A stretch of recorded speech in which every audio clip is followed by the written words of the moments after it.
మా వారు ఎక్కడెళ్లారు, ఇప్పుడు నేను ఎక్కడున్నా, ఫస్ట్ డెహ్రాడూన్‌లో ఉన్నప్పుడు పోస్టింగ్ వచ్చిందని తెలవంగానే షాక్ అసల ఫ్యూజ్ ఎగిరిపోయింది. అరే! ఉంటే బావుంటుండే. వేరే ఎవరైనా ఉంటే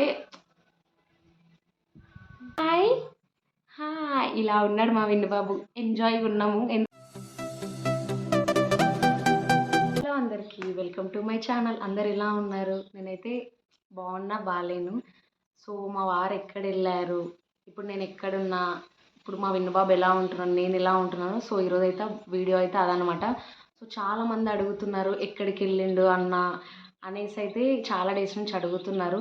సో ఇన్ని డేస్ అయితే చెప్పలేదు కదా, అంటే కొంచెం బిజీలో ఉన్న. మెయిన్ పాయింట్ ఇంకా మా వారు ఉన్నప్పుడు ఇంకా కొంచెం టైం స్పెండ్ చేయమే, వీడియోస్ కూడా కొంచెం తీయలేదు.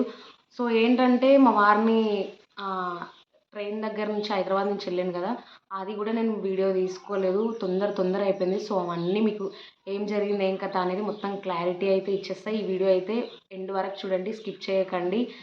సో ఆర్మీ లైఫ్ ఇలా ఉంటుంది అనేసి మీకైతే నేను చెప్తాను. కొంతమందికి హెల్ప్ అయ్యేటోళ్ళకి కూడా ఉంటుంది కదా, ఇలా ఉంటేనే కొంచెం ధైర్యంగా ఉంటారు అనేసి. సో వీడియోలో అయితే నేను అన్ని చెప్తే ఎక్కడ స్కిప్ చేయకుండా అయితే చూడండి. సో నా వీడియోస్ మాత్రం నచ్చితే లైక్ చేసుకోండి, సబ్స్క్రైబ్ చేసుకోండి. సో అయితే మా వారు ఎక్కడ వెళ్ళారు. సో మేము ఫస్ట్ డెహ్రాడూన్‌లో ఉన్నప్పుడు పోస్టింగ్ వచ్చిందని తెలవంగానే షాక్ అసలు ఫ్యూజ్ ఎగిరిపోయింది. వచ్చి కొన్ని డేసే, 1 ఇయర్ కూడా ఉండలేదు అనుకుంటా. మ్యాక్సిమం 9 మంత్స్ 10 మంత్స్ అంతే. ఊర్లోనే సగం అయిపోయింది విన్ను బాబు బర్త్డే అప్పుడు గిన.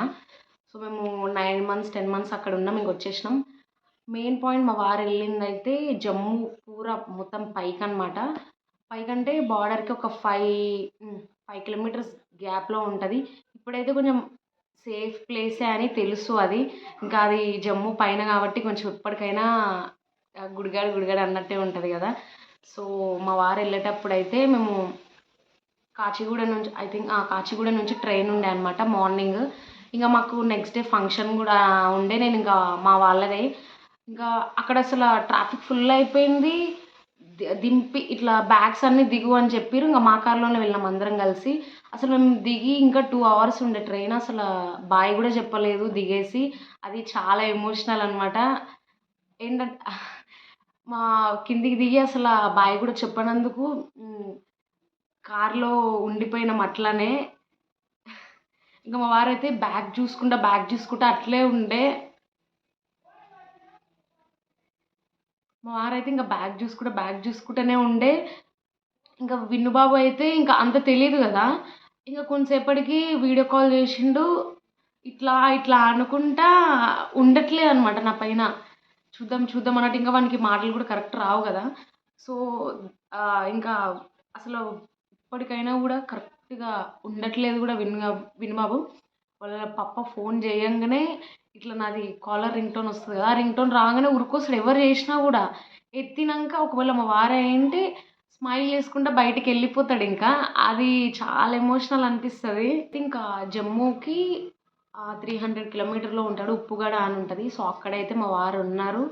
మేబీ 6 మంత్స్ 1 ఇయర్ లోపు మళ్ళీ అదే ఏమంటారు మళ్ళీ పోస్టింగ్ వచ్చేటట్టుంది అని అంటారు కానీ ఇంకా అది కన్ఫామ్ లేదు.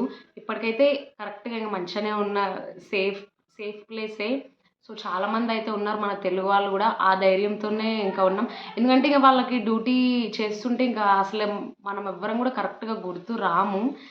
ఇంకా అలా ఉంటుంది కదా ఆర్మీ లైఫ్. బట్ మనకేంటంటే ఇంట్లో ఉండే ఆడవాళ్ళకు అరే ఉంటే బాగుంటుండే కదా, వేరే ఎవరైనా ఉంటే ఇప్పుడు ఎవరైనా చూసినా కూడా వైఫ్ అండ్ హస్బెండ్ అరే మా హస్బెండ్ ఉంటే బాగుండు కదా అని చాలాసార్లు అనిపిస్తుంది. సో ఇంకా మా వారు వెళ్ళిన తర్వాత నేను కొన్ని డేస్ అయినా ఉన్నా ఇంకా మా అత్తమ్మ వాళ్ళ ఇంట్లో. ఇంకో కొంచెం అక్కడ ఉంటే చాలా డేస్ అక్కడనే ఉన్నాం కదా, నేను మా వారు మా బాబుగిన. ఇంకా ఆడుకున్నవి అవన్నీ చూస్తే ఎట్లనో అనిపించింది నాకు. సో అందుకే ఇంకా ఉండలేకనే ఇంకా మా అమ్మ వాళ్ళ ఇంటికి అయితే వచ్చిన. ఎందుకంటే ఇక్కడ ఏంటంటే కొంచెం అక్కడే మంచిగా చూసుకుంటారు, మంచిగా ఉంటాను నేను. కానీ అక్కడ ఉంటే గుర్తు రావడం అట్లా ఉంది. ఇక్కడికైతే వస్తే కొంచెం అలా ఏమి ఉండదు కదా. కొంచెం ఇంకా నేను మా డాడీ మంచిగా మాట్లాడుకుంటా అట్లా ఉంటుంటే మంచిగా అనిపిస్తుంది. సో అందుకని నేను ఇక్కడ వచ్చేసిన. ఇంకా విన్ను బాబు కూడా కొంచెం వీళ్ళతో బాగా కలిసిపోయింది, మంచిగా ఉంటుండు. సో మా వారు అక్కడ వెళ్ళిన తర్వాత మేము డెహ్రాడూన్లో అందరం కలిసి ఉన్నాం కదా ముగ్గురము. ఇంకా ఫస్ట్ తీసుకుపోకపోయినా అంత బాధ అనిపించలే కానీ తీసి పెట్టుకున్న తర్వాత ఫ్యామిలీ తర్వాత అప్పుడునే తీసేయారని చెప్పినప్పుడు చాలా బాధేసింది. సో ఇప్పటికైనా కూడా అప్పుడప్పుడు ఇంకేమైనా మూవీస్ కానీ అలాంటివి చూస్తుంటే కూడా కొంచెం బాధ అనిపిస్తుంది. ఇప్పుడు నేను రీల్స్ చేస్తున్నా, యూట్యూబ్ చేస్తున్నా కాబట్టి దీనిలో కూడా కొంచెం టైము కలిసిపోతుంది కాబట్టి నాకు అంతగా ఇప్పుడైతే ఏం అనిపించట్లేదు. కానీ మీకు చెప్తుంటే ఎందుకో ఎట్లనో అనిపిస్తుంది. చాలామంది నేననే కాదు, ఆర్మీ పర్సన్ని అదే మ్యారేజ్ చేసుకున్నామంటే వాళ్ళ ఇంటి దగ్గర ఉన్న వాళ్ళు అలా సేమ్ అలానే ఉంటుంది అందరికీ ఫీలింగ్ అయితే. ఇంకా పిల్లలకైతే చాలా ఎక్కువ. ఇంకా వినుబాబు చిన్నగా ఉన్నాడు. ఇప్పుడు మా బావ కూతురైనా కూడా అట్లానే ఏడుస్తుంది. తను కూడా ఆర్మీయే. ఇప్పుడు అక్క అయినా అలాంటి పరిస్థితే ఫేస్ చేయాలి. సో ఇద్దరు అన్నదమ్ములు ఆర్మీ అనమాట. ఇలా ఉంటుంది ఆర్మీ లైఫ్. ఫ్యామిలీ పెట్టినప్పుడు ఎంత హ్యాపీ అనిపిస్తుందో ఫస్ట్‌లా ఫ్యామిలీ తీసేటప్పుడైనా కానీ మనం వదిలేసి వెళ్ళిపోతున్నా కూడా అలాంటి బాధనే అనిపిస్తుంది. చాలామంది అత్త వాళ్ళ ఇంట్లో ఉండొచ్చు కదా అని ఇప్పుడు కామెంట్‌లో అయితే ఏం రాలే. బయట ఉన్న వాళ్ళు కూడా అట్లే అంటారు. అక్కడ ఉంటే ఏంటంటే మన పని చేసుకుంటాం. మనం అలానే ఉంటాం కానీ ఇంకా బాగా గుర్తొస్తారు. ఇక్కడ ఆర్మీ వాళ్ళ వైఫ్‌లు ఎవరైనా కూడా అమ్మ వాళ్ళ ఇంట్లోనే ఎక్కువ ఉంటారు మ్యాక్సిమం చూసినంత వరకు. సో నేను కూడా అలానే ఉంటా. కానీ అంత కాదు నార్మల్‌గా. సో నాకు ఎక్కడ ఉండాలనిపిస్తే అక్కడ ఉంటే ఇంక మా వారు వచ్చిన తర్వాత వెళ్తా అనేం లేదు. మధ్యలో కూడా వెళ్ళి వస్తా నేను. ఇంకా ఏమన్నా అదే ఇట్లా మాకు దగ్గర ఉంటదా సిటీకి వెళ్ళినప్పుడు కానీ లేదంటే పిలవడము ఇంకా చూస్తుంది కదా వాళ్ళ నాన్నని అన్నట్టు అట్లా. సో ఇట్లా ఉంటుంది. ఇప్పుడు మా వారైతే ప్రజెంట్ మంచిగానే ఉన్నారు. సో నేను ఇచ్చే సజెషన్ ఏంటంటే ఎవరైనా ఆర్మీ పర్సన్ వైఫ్స్ ఈ వీడియో చూస్తున్నా కానీ ధైర్యంగా మనం ఉంటేనే వాళ్ళు ఉంటారు. ఎందుకంటే నేనైనా అట్లే అనుకుంటా. వాళ్ళు అక్కడ మంచిగా ఉన్నారంటే మనం ఇక్కడ మంచిగా ఉంటేనే వాళ్ళు అక్కడ ఉంటారు కాబట్టి సో మీరు కూడా ఎక్కువ ఫోర్స్ చేయకండి. వాళ్ళు అక్కడ మంచిగానే ఉంటారు. మనం కూడా మంచిగానే ఉందాం.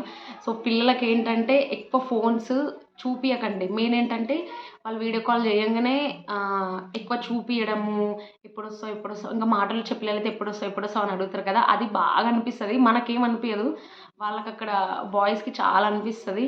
సో అందుకోసమే నేనేం చెప్దాం అనుకున్నా అంటే ఫోన్స్ కానీ అలాంటివి చేసినప్పుడు అంటే చూపియండి డైలీ 1 టైం. అదే ఎక్కువ. ఎందుకంటే ఇంక వాళ్ళకు మైండ్లో కూడా అదే ఉంటుంది. ఇంకా పిల్లలు చదువుకునే పిల్లలైతే ఇంకా ఎక్కువ ఉంటుంది. సో నేనైతే అదే అనుకుంటున్నా. నేను వినుబాబుకి కూడా మ్యాక్సిమం మా వారు ఒక 4-5 టైమ్స్ వీడియో కాల్ చేసినా కూడా నేను 1 టైం 2 టైమ్సే చూపిస్తా. మెయిన్ ఇంకా వాడికి అంత తెలియదు కూడా కానీ ఇంకా ఎవరి భయం వాళ్ళేది కదా. నేనైనా కూడా ఎక్కువ ఈ వీడియోస్ చేస్తున్నందుకు కూడా ఫోన్ చేస్తే కూడా కొంతసేపే మాట్లాడుతున్నా. మళ్ళీ ఇంకా ఎలానో అనిపిస్తుంది కదా అనేసి. సో ఇలా ఉంది పరిస్థితి అయితే. ఇప్పుడు నా అమ్మ వాళ్ళ ఇంట్లో ఉన్న ప్రజెంట్గా. ఇంకా మా వారైతే అక్కడ ఉన్నారు చెప్పిన కదా. వస్తే మేబీ ఒక 2 మంత్స్ 3 మంత్స్లో వస్తా అని అన్నాడు. ఇంకా అది ఒకవేళ ఇప్పుడు ఫుల్ ఐస్ కూడా పడుతుంది అక్కడ. ఐస్ పడితే కిందికి బండ్లు జమ్మూ నుంచి పైకి వెళ్ళడానికి ఒక 7 డేస్ అంటే 1 వీక్ పడుతుందంట. ఇంకా అది 1 వీక్ కూడా పట్టొచ్చు కిందికి రావడానికి అని అన్నాడు. ఇంకా కొంచెం సీనియర్ అలాంటి వాళ్ళంటే కూడా కొంచెం చెప్పిర్రు. ఇంకా మా వినుబాబుకు కొంచెం ప్రాబ్లం ఉందని అంటే జల్దీ తోలిస్తానన్నారు. అదేంటో ప్రాబ్లం హాస్పిటల్కి వెళ్ళినప్పుడు చెప్తాను కదా, అప్పుడు అది ఒక 1 వీక్ 2 వీక్స్లో అది కూడా రివీల్ చేస్తే ఏమైంది ఏం కథ అని. అంత పెద్ద ప్రాబ్లం ఏం కాదు. హాయ్ చెప్పు నాన్న. Hi hi. ఇలా ఉన్నాడు మా వినుబాబు. ఎంజాయ్గా ఉన్నాము. ఎందుకు ఇంకా అమ్మ వాళ్ళ ఇంట్లో ఉంటే కొంచెం బాగానే ఉంటుంది. ఇంకా వాళ్ళ అమ్మమ్మ వెంబడ తిరగడమే చేస్తున్నాడు. హాయ్ హాయ్ బోలు. Hi hi friends. Mummy channel support చేయండి. చెప్పు మమ్మీ ఛానల్ని సపోర్ట్ చేయండి. పప్ప కహా పప్ప ఆగో పప్ప కహా అంటే బయటికి చూస్తున్నాడు. కొంచెం హిందీ బాగా అర్థమవుతుంది. ఇంకా మా మమ్మీ డాడీకి కూడా హిందీ వస్తుంది. నాకు అంతో ఇంత వస్తుంది. సో తెలుగు హిందీ మాట్లాడుతున్నాం. హిందీ కొంచెం మైండ్లో పెట్టాలి. ఎందుకంటే ఉన్నది కూడా మర్చిపోతే మళ్ళీ కొంచెం జల్దిగా వెళ్తే ఆడ పిల్లలతో ఆడుకుంటే కూడా కష్టమైపోద్ది కదా. సో ఇదన్నమాట వీడియో. ఎలా ఉందో కామెంట్ చేయండి. వాళ్ళు ఎవ్వరు టెన్షన్ పడకండి. నేను ఇచ్చే గర్ల్స్కి అయితే వాళ్ళు అక్కడ సేఫ్ ఉంటారు. మనం కూడా ఇక్కడ సేఫ్గా ఉందాం. మనం కరెక్ట్గా తింటూ మంచిగా ఉన్నామనంటే వాళ్ళు కూడా కరెక్ట్గా ఉంటారు. మనం ఊరికే టెన్షన్ కింద పెట్టొద్దు. నేనైతే ఇదే పాటిస్తున్నా. ఇంకా ఇంట్లో ఏమైనా ప్రాబ్లమ్స్ ఉన్నా కూడా అవన్నీ మైండ్లో పెట్టుకోవద్దు. వాళ్ళు అక్కడ పెట్టుకుంటే అసలు పని కూడా చెయ్యరు. సో ఇదన్నమాట వీడియో. నేనైతే బాగున్నా. సో మా వారైతే జమ్మూకి 300 కిలోమీటర్స్ పైన ఉన్నారు. మంచుకనా అది ఫిగర్ అంతా గుర్తొస్తలేదు నాకు కరెక్ట్గా. సో అక్కడైతే ఉన్నారు. సేఫ్గానే మంచిగా ఉన్నారు. సో ఇదన్నమాట వీడియో. ఆర్మీ లైఫ్లో అంటే అన్నీ ఇలానే ఉంటాయండి. ఊక మనం టెన్షన్ పెట్టి వాళ్ళని టెన్షన్ పడితే అసలు ఇంకా వాళ్ళు డ్యూటీ కూడా చేయలేరు. సో ఇదనమాట వీడియో. ఎలా ఉందో కామెంట్ చేయండి. అండ్ నా వీడియోస్ మాత్రం నచ్చితే లైక్ చేసుకోండి, సబ్స్క్రైబ్ చేసుకోండి. మీరు ఇచ్చే లైక్ వల్ల నా వీడియో అనేది ఇంకా కొంతమందికి మూవ్ అవుతుంది. కంటెంట్ మంచిగా ఉందనంటే కామెంట్ చేసి లైక్ చేయండి. ఉంటాం మళ్ళీ బాయ్. నేనైతే సేఫ్గానే ఉన్నా. Okay, bye bye.